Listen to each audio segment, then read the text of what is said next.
There is no famous date for this one, no crash, no Pearl Harbor moment, no president on television announcing a difficult decision. The most important change to American retirement in the last 100 years happened so quietly that most of the people it affected never realized it had happened until they tried to retire. The other stories I've told you on this channel had headlines: a law signed in 1933, an inflation crisis in the 1970s, a bank that fell in 2008. They had dates you could circle, villains you could name, moments where someone made a decision and a country felt it. This story has none of that. It happened in a footnote inside a 1978 tax bill, a benefits consultant's clever idea, and 20 years of human resources meetings nobody bothered to attend. By the time it was over, the retirement system that had quietly protected your grandparents was gone. The system that replaced it was, on paper, your friend. In practice, your problem. This is the story of how American retirement became your responsibility, without anyone ever asking you, and without anyone ever taking a vote. And of a quiet middle manager named Ray, who gave the same company most of his working life, and who was promised something his employer eventually decided not to deliver. Meet Ray. Ray isn't one specific man. He's stitched together from millions of American workers who built their careers, married, raised kids, and worked toward retirement during the second half of the 20th century. Born in 1937. Started at Continental Chemical in Wilmington, Delaware in 1957 at the age of 20. Joined the Union his second week. Married Linda in 1961. 3 kids by 1970. Worked his way slowly from the production floor up to operations supervisor by 1980. The deal Ray had accepted in 1957 was simple. Not in writing, not in detail, but everybody understood it. Work hard. Stay loyal. Retire at 62 with a pension, a defined benefit pension, a specific percentage of his final salary, paid every month for the rest of his life. Survivor benefits for Linda. The company paid into a pension fund managed by professionals he would never meet. Ray didn't have to think about it. He didn't have to choose investments. He didn't have to time the market. He didn't have to wonder if he'd outlive his savings. The promise was the promise. For 28 years, the promise held. Ray got steady raises. The pension fund got steady contributions. Each year, his projected retirement income, on the statement they mailed him in March, got a little bigger. Then one Tuesday morning in the spring of 1986, Ray's department was called into a conference room. A young woman from HR with a bright red blazer stood at the front. There were glossy folders on every chair with smiling people on the cover and the words, "Your future, your choice." She began to explain an exciting new benefits program. The word exciting was used 4 times in the first 3 minutes. The word pension was not used at all. To understand what was happening in Ray's conference room, you have to go back to a sentence buried in the Revenue Act of 1978.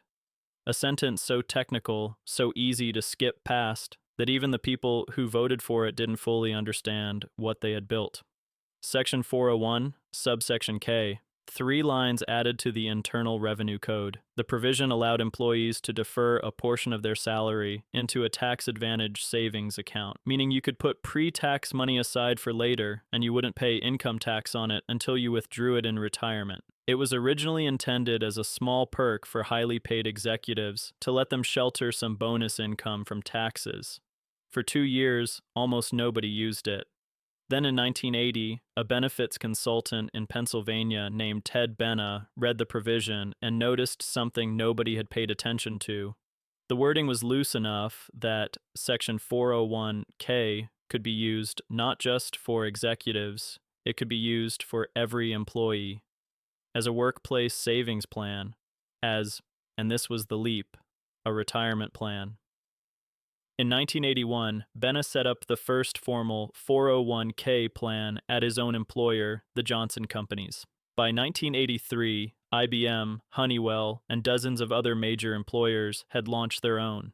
By 1986, when Ray sat in that conference room, the 401k was the hottest item in American corporate benefits. But here is the question nobody in Ray's conference room was asking that morning. Why were companies so eager to switch? Here's what the glossy brochure on Ray's chair did not say. A traditional pension, a defined benefit plan, meant the company was on the hook. The company promised you a specific monthly check for the rest of your life. The company set aside money each year. The company hired the professionals who managed the investments. The company bore all the risk that the fund wouldn't grow fast enough or that retirees would live longer than projected. If the pension fund had a bad decade, the company still had to pay. The retirement obligation lived on the company's balance sheet year after year. A 401k was a different animal entirely. Under a 401k, the company set aside no future obligation. The company didn't promise you a retirement income, it promised you a savings account, and maybe, if it was generous, a partial match on what you put in. From the day you signed up, the retirement obligation lived on your balance sheet. If the market crashed the year before you retired, your problem. If you lived longer than your savings, your problem. If you didn't contribute enough during the years when contributions felt optional, your problem. If the limited menu of funds your HR department offered didn't perform well, your problem. What the companies got, every future retirement obligation, every projected longevity assumption, every bad decade risk, removed from their balance sheets. Stock prices rose, quarterly earnings looked cleaner, executive bonuses grew. What workers got, a stack of glossy brochures praising their new freedom and choice and flexibility. None of those brochures used the actual word for what had just been moved from companies to workers. Risk. It was the largest, quietest transfer of financial risk in modern American history, and almost nobody noticed it happening because nobody announced it. There was no signing ceremony, no televised speech, just 20 years of HR meetings and brochures and modernization announcements, while the system that had protected one generation simply stopped being offered to the next. Now, back to Ray. That spring morning in 1986, the woman in the red blazer offered Ray's department what she called a choice. Each employee could either keep his existing pension, which the company would freeze at the level of his current accruals with no further enhancements, or roll into the new 401k plan, which the brochure described as greater flexibility for the modern worker. She smiled when she described it. The chart she projected on the wall showed a hypothetical worker named Jim, whose 401k grew to a beautiful round number by the time he retired. The chart did not show the assumptions behind that number. The chart did not show Jim in a bad market year. Ray was 49. He didn't fully understand what frozen pension meant. He understood that the brochure said greater flexibility, and most of his coworkers were nodding. Most of his coworkers chose the 401k. They wanted the control. They wanted the flexibility. They wanted the freedom. Ray, suspicious of anything new, raised by a father who didn't trust deals he hadn't read 3 times, chose to keep his pension. He thought he had outsmarted them. He had not. For 8 more years, Ray paid into a pension the company quietly stopped enhancing. Then in 1994, Continental Chemical announced a corporate restructuring. The pension plan was being modernized. The benefit formula was being changed. Ray's projected pension benefit at his original career trajectory would now be considerably lower than what he'd been promised when he started in 1957. In 2001, his company was acquired by a larger conglomerate. The new owners spun off the legacy pension plan into a separate entity. In 2003, that entity declared bankruptcy. The Federal Pension Benefit Guaranty Corporation, the safety net Congress had created in 1974 specifically for failed pensions, stepped in. Ray would still receive a check, but it would be capped at the PBGC's formulas, which for a manager at his salary level came out to noticeably less than his original deal had promised. The deal that had been the deal in 1957, that had still felt like the deal in 1985, that Ray had carefully chosen to protect in 1986, was now something different. Each step had been legal. Each step had a memo explaining it. Nobody had stolen anything. The promise had simply been, one paragraph at a time, rewritten. Meanwhile, Ray's co-workers who had chosen the 401k back in 1986, the ones everyone at the time thought were taking the bigger gamble, had been making contributions for 15 years. Some had done well, some had invested aggressively in tech stocks in 1999 and lost most of it in the 2000-2002 bear market, then lost again in 2008. Some had borrowed against their 401k to pay for a kid's college. Some had stopped contributing during the rough years and could not catch up. Their retirements now depended entirely on the year they had been born, how the market had treated their specific contribution dates, and how much they had managed to put in during years when contributions felt optional. There was no villain in any of this, no EO 6102, no Volcker raising rates, no Lehman bankruptcy, just a footnote in a tax bill, a clever consultant who saw something no one else had seen, 20 years of HR meetings with smiling presenters, and one of the biggest transfers of financial risk in American history, accomplished without any election, any national debate, or any newspaper headline that said in plain English what was actually happening. To be fair, and this video is going to keep being fair. This he liked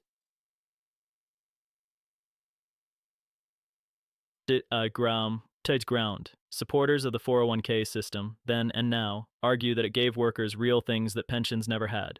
Portability, you can take your 401k when you change jobs, while pensions vanished if you left before you were vested. Inheritance, your remaining 401k balance goes to your family, while a pension typically died with you and your spouse. Control, you decide how aggressively to invest. They also point out, fairly, that the old pension system was already breaking under its own weight by the 1980s. Corporate bankruptcies were leaving pension promises unfunded, and the PBGC itself has never been fully solvent. The 401k, in this view, was not a betrayal, but an honest adaptation to a more mobile and longer-lived workforce. Critics argue something quieter and harder to refute. They argue that the 401k is a fine supplement to a retirement system, but a catastrophic replacement for one. Pensions worked because they pooled the longevity risk and the market risk of thousands of workers and let professionals manage it. A 401k asks every individual American, most of whom have neither the time, the expertise, nor the temperament, to be their own pension fund manager. The marketing called this freedom. What it really was, the critics say, was the transfer of a difficult job from people who were paid to do it to people who were not. Both readings have a point. But for Ray, sitting at his kitchen table in 2003 with a letter from the PBGC, the argument was abstract. The arithmetic was not. That is the lesson that burned itself into a generation. Not, pensions are gone. Something quieter and much harder to shake. The most important changes to your life rarely arrive with a name. They arrive in tax code footnotes, HR brochures, and the slow disappearance of things you once thought were promised. Ray retired in 2002, 3 years later than he'd originally planned. He and Linda sold the house they'd raised the kids in and moved to a smaller place to make the math work. He took the reduced PBGC check. He took Social Security. He picked up a part-time job at the hardware store down the road for the first few winters, then stopped when his knees started hurting too much. His retirement looked, from the outside, comfortable enough. The grandkids visited. He had time to fix things in the garage. Linda took up gardening. What the grandkids never quite saw was that the comfort was the product of two careful people doing very small math every month. In a way, Ray's own father, who retired from a steel mill in 1968 with a fat union pension and never thought about money again, had never had to do. When Ray's daughter, in her mid-30s, asked him one Saturday whether she should be maxing out her own 401k, Ray didn't lecture. He just said something she didn't fully understand until many years later. They sold me flexibility. What they meant was, we are done helping. That sentence is the whole story. Ray wasn't bitter. He wasn't anti-corporate. He had liked his company. He'd liked the people he worked with. He just understood, in a way no one had quite spelled out for him in 1986, that the deal had been rewritten under him while he was busy raising kids and showing up to work. Nobody had asked him whether he agreed, and memory like that doesn't stay with one man. It gets passed down to a daughter who maxes out her 401k and still lies awake some nights doing retirement math, to a son who knows his employer owes him nothing for his old age and that the burden is entirely his, to grandchildren who will spend their entire working lives saving for an ending no employer has ever, even once, promised them. You, watching this, may be one of the millions of Americans who never knew an alternative existed. To you, 401k is just how retirement works. The HR brochure your employer handed you on day one talked about deferring some salary and matching contributions, and made it sound like a normal feature of being employed. No one mentioned that, until 40 years ago, this entire structure was your company's job, not yours. But you are living in Ray's shadow. Every time you log into your retirement account and check the balance with a knot in your stomach, you can't fully explain. That's Ray's shadow. Every time a friend in their 30s says they feel behind on retirement savings, that's Ray's shadow. No previous generation of American workers was expected to be ahead. Every time a financial advisor calmly explains compound interest to you as if it is your personal responsibility to outrun a market that was never designed to work in your favor, that's the shadow of a transfer of risk that you, like Ray, never had a chance to vote on. And the shadow shapes the present in numbers most people don't fully take in. By the mid-2020s, the median 401k balance for Americans approaching retirement age remained well below what financial planners say is needed for a comfortable 20-year retirement. Most American households nearing 65 were not on track, and most of them did not quite know how they had ended up there. So the real question isn't what happened in 1978. It's whether the lesson still applies. And I'm not going to answer that for you. I'll give you two ways to see it. One, the 401k is a flexible, portable, fair system for a modern economy in which workers change jobs every 4 years and live 3 decades into retirement. The old pension system was a relic of an industrial economy that no longer exists. The 401k has made millions of Americans into investors and millionaires. Anyone who saves diligently and starts early can have a comfortable retirement. The freedom is real. The discipline required is reasonable. The system works for those who use it well. 2. A retirement system that requires every individual to be an expert investor, a market timer, and a longevity planner is a system structurally designed to fail most of them. The shift from pensions to 401ks was not an innovation. It was a transfer of a difficult job from institutions paid to do it to individuals who never agreed to take it on.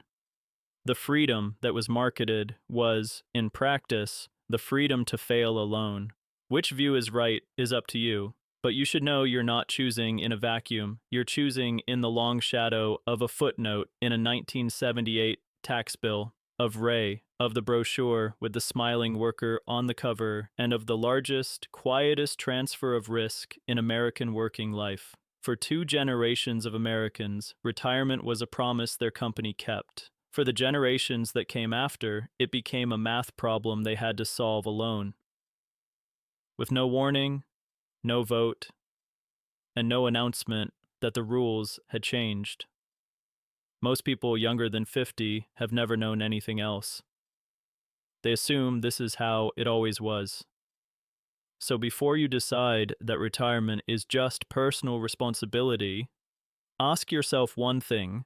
Did your grandparents really have so much more discipline than you? Or did they live in a system that helped them in ways yours quietly stopped helping you?